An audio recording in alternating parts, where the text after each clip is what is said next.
নমস্কাৰ হাই ছেকেণ্ডেৰী পৰীক্ষাৰ ফলাফল কেতিয়াকৈ ঘোষণা কৰা হ'ব বৰ্তমান সময়ত ছাত্ৰ-ছাত্ৰীসকলৰ মনত বিভিন্ন প্ৰশ্ন উদয় হৈ আছে অসমৰ মুখ্যমন্ত্ৰীগৰাকীয়ে জনাইছিলে কিছুদিনৰ পূৰ্বে এপ্ৰিল মাহৰ শেষ সপ্তাহত ঘোষণা কৰিব বুলি হাই ছেকেণ্ডেৰী পৰীক্ষাৰ ফলাফল কিন্তু বৰ্তমান সময়লৈকে হাই ছেকেণ্ডেৰী পৰীক্ষাৰ ফলাফল কোন তাৰিখে ঘোষণা কৰিব তাৰ সন্দৰ্ভত কোনো ধৰণৰ সঠিক তাৰিখ অহা নাই কিন্তু বৰ্তমান সময়ত অসমৰ মুখ্যমন্ত্ৰীগৰাকীয়ে পুনৰ সংবাদ মাধ্যমত জনায় যে এপ্ৰিল মাহৰ শেষৰ সপ্তাহত ঘোষণা কৰা নহয় বুলি আৰু জনায় যে মে মাহৰ প্ৰথম সপ্তাহতে ৰিজাল্ট ক্লিয়াৰ কৰিব বুলি গতিকে ছাত্ৰ-ছাত্ৰীসকল যিসকলৰ মনত প্ৰশ্ন আছিল যে ৰিজাল্ট কেতিয়া ঘোষণা কৰিব গতিকে তোমালোকৰ যি ৰিজাল্ট আছে হাই ছেকেণ্ডেৰী পৰীক্ষাৰ ফলাফল হেয়া ঘোষণা কৰা হ'ব মে মাহৰ প্ৰথম সপ্তাহতে আৰু এই সন্দৰ্ভত অসমৰ মুখ্যমন্ত্ৰীগৰাকীয়ে সংবাদ মাধ্যমত কি কৈছিলে তোমালোকে শুনি লোৱা মোক সুধি আছে মই আজি বা কালি আপোনালোকক জনাই দিম কিন্তু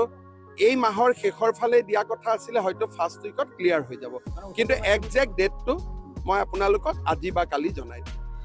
যদি তোমালোকে ভিডিঅ' চাই আমনি পাই গৈছা ৰিজাল্টৰ সন্দৰ্ভত তেনেহ'লে তোমালোকে আমাৰ হোৱাটছআপ চেনেলটো নিশ্চয় ফ'ল' কৰি ল'ব পাৰা কাৰণ ৰিজাল্টৰ সন্দৰ্ভত যেতিয়াই ফিক্স ডেট আহিব তোমালোকে তাতে আপডেট পাই যাবা তাৰ আগত বা পাছত কোন ধৰণৰ অলাগতিয়াল তোমালোকে তথ্য নোপোৱা গতিকে আমাৰ হোৱাটছআপ চেনেলটো নিশ্চয় ফ'ল' কৰি ল'বা আৰু ফ'ল' কৰিবৰ কাৰণে এই ভিডিঅ' ডিছক্ৰিপশ্যন বক্স চেক কৰা তাতে লিংক দিয়া হৈছে গতিকে ডিছক্ৰিপশ্যন বক্সত থকা লিংকত ক্লিক কৰি আমাৰ হোৱাটছআপ চেনেলটো নিশ্চয় তোমালোকে ফ'ল' কৰি ল'বা